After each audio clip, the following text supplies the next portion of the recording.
Welcome back. Humility is one of the most important character traits for your life.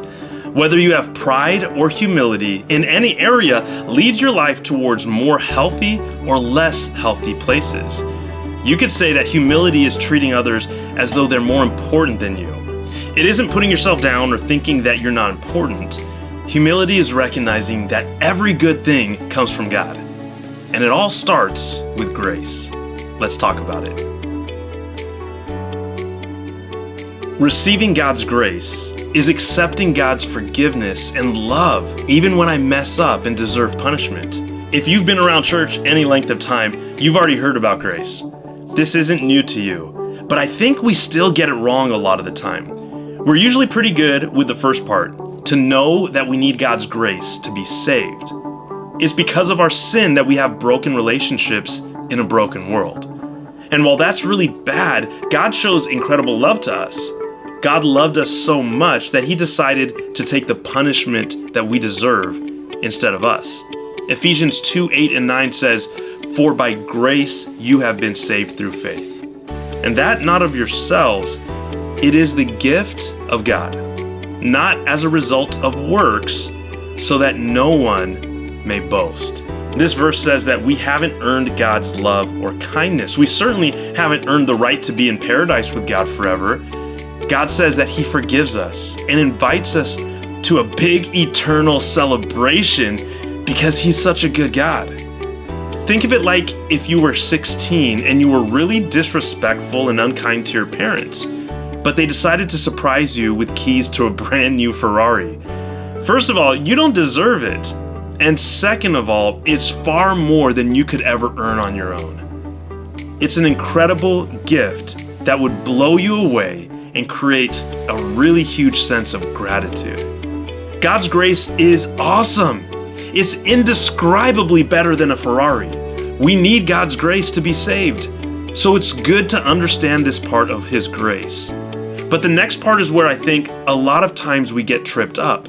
It's by God's grace that all of our sin and brokenness is taken away. But grace isn't just something that's nice. It's something that we depend on. We can't live without God's grace, and we can't do anything to earn it.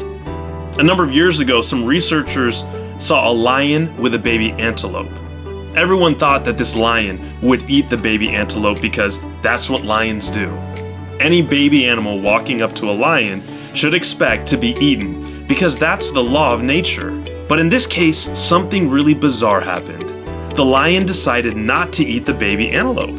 It was such a confusing reaction that other researchers were called in and they watched this lion take care of this antelope for days, even doing its best to protect it from other predators.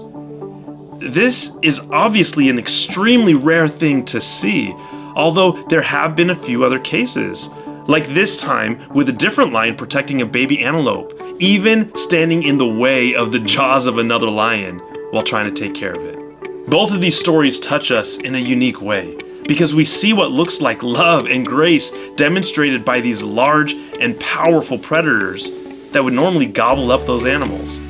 And we see that the baby animals were unable to do anything to earn protection or safety. All they could do is depend on the grace of the lion not to eat them. For us, we know that we need God's grace to be saved. But then we sometimes start to think we need to earn God's love to continue to receive God's grace. We like to see that when someone invites Christ into their life, that their life gets better and better. We expect that they do more good things and have more character along the way. And those are good things. We should hope to see those things. But here's the deal with God's grace. Grace doesn't demand that we become perfect. God's grace doesn't demand that we are better each day in order to have God's forgiveness. Romans 11:6 says, "And if by grace, then it cannot be based on works. If it were, grace would no longer be grace." That means that God doesn't love us because of how many good things we do. God's grace covers all of the messiness, imperfections, the brokenness, and the guilt of life. Not just from the start, but till the end. God's grace covers all our sins for all the seasons of my life. His grace is sufficient for all I need. And if it weren't so, we'd all be lost. I need God's grace just as much today as I did the day I invited Christ into my life. We all need God's grace every single day. This incredible grace is a great reminder that I am not better than anyone else. The only reason that I am a child of God is because of God's love, not my goodness. God's grace reminds us that we are not better than others, and we should also treat others with great kindness and love.